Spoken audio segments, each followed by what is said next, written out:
ത്രിയേക ദൈവത്തിന് സ്തുതി. കർത്താവിൽ എത്രയും സ്നേഹം നിറഞ്ഞവരെ, ഇന്നത്തെ വേദവായനയിൽ നമ്മുടെ കർത്താവായ യേശു തമ്പുരാൻ ദേവാലയത്തിലെ ഭണ്ഡാരപ്പെട്ടിയുടെ സമീപത്ത് ഇരിക്കുകയാണ്.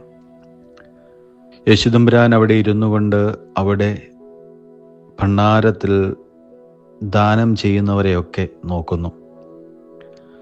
ആരാണ് എത്ര കൊടുക്കുന്നത് എന്ന അല്ല തമ്പുരാൻ നോക്കുന്നത്, അവർ എങ്ങനെയാണ് കൊടുക്കുന്നത് എന്നുള്ളതാണ് യേശു തമ്പുരാൻ നോക്കുന്നത്. ധനികരൊക്കെ കടന്നു വരുന്നുണ്ട്, വലിയ തുകകളൊക്കെ സംഭാവന ഇടുന്നുണ്ട്, അതിൻ്റെ കോലാഹലങ്ങളുമുണ്ട്. എന്നാൽ ഒരു ദരിദ്രയായ വിധവ എത്തുന്നു, 2 ചെറിയ നാണയങ്ങൾ ഇടുന്നു. എന്നാൽ അത് സ്വർഗവും യേശു തമ്പുരാനും കേൾക്കുന്നതായിട്ട് വേദഭാഗം നമ്മെ ഓർമ്മിപ്പിക്കുന്നു. യേശു തമ്പുരാൻ പറയുന്നു, ഈ ദരിദ്ര വിധവ എല്ലാവരിലും അധികം കൊടുത്തിരിക്കുന്നു. എന്തുകൊണ്ടാണ് യേശു തമ്പുരാൻ അങ്ങനെ പറയുന്നത്? മറ്റുള്ളവർ അവർക്കുള്ള അധികത്തിൽ നിന്നാണ് ദൈവത്തിന് കൊടുത്തത്. എന്നാൽ ഈ വിധവയാവട്ടെ അവൾക്കുള്ള കുറവിൽ നിന്നാണ് ദൈവത്തിന് കൊടുത്തത്. മറ്റുള്ളവർക്കെല്ലാം അവരുടെ സമ്പത്തിൻ്റെയും അധികാരത്തിൻ്റെയും സുരക്ഷ ബാക്കിയുണ്ടായിരുന്നു. എന്നാൽ ഈ വിധവയ്ക്കാകട്ടെ ദൈവം മാത്രമേ ബാക്കിയുണ്ടായിരുന്നുള്ളൂ. നാം ഇന്ന് ദൈവസന്നിധിയിൽ എന്താണ് കൊടുക്കുന്നത്? ദൈവത്തിന് നമ്മുടെ പണം മാത്രമല്ല വേണ്ടത്, നമ്മളുടെ സമർപ്പണമാണ്, നമ്മളുടെ മുൻഗണനയാണ് ദൈവത്തിന് വേണ്ടത്. നമ്മളുടെ ജീവിതത്തെ ദൈവത്തിനു മുൻപാകെ സമർപ്പിച്ച് നമുക്ക് പരിശോധിക്കാം.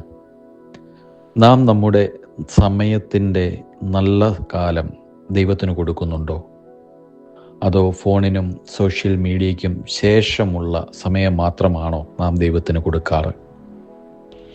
നാം നമ്മുടെ കുടുംബത്തിന് സ്നേഹവും ക്ഷമയും കൊടുക്കുന്നുണ്ടോ? അതോ നാം എന്ന അഹങ്കാരത്തോടെ മറ്റുള്ളവരോട് ഇടപെടുകയാണോ?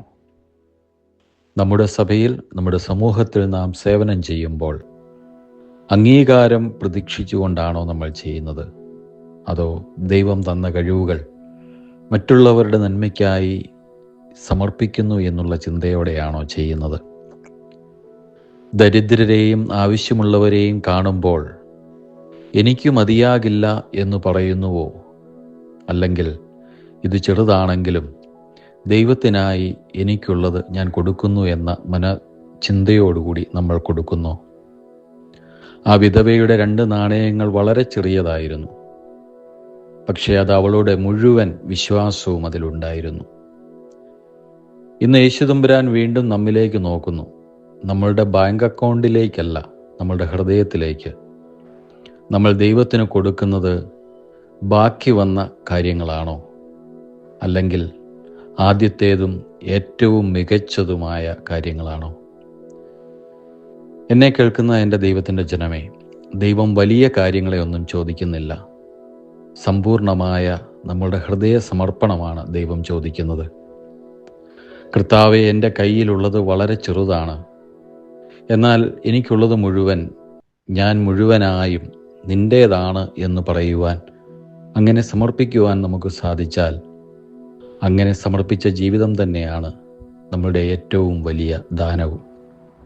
നമ്മൾ പാടാറുണ്ട്, നിർധനയാമായ വിധവയുടെ ചില്ലിക്കാശിനു തുല്യമതായി നിൻ തിരുസഭയുടെ സുതരിൽ നിന്ന് ഈ ബലിയെ കൈക്കൊള്ളണമേ.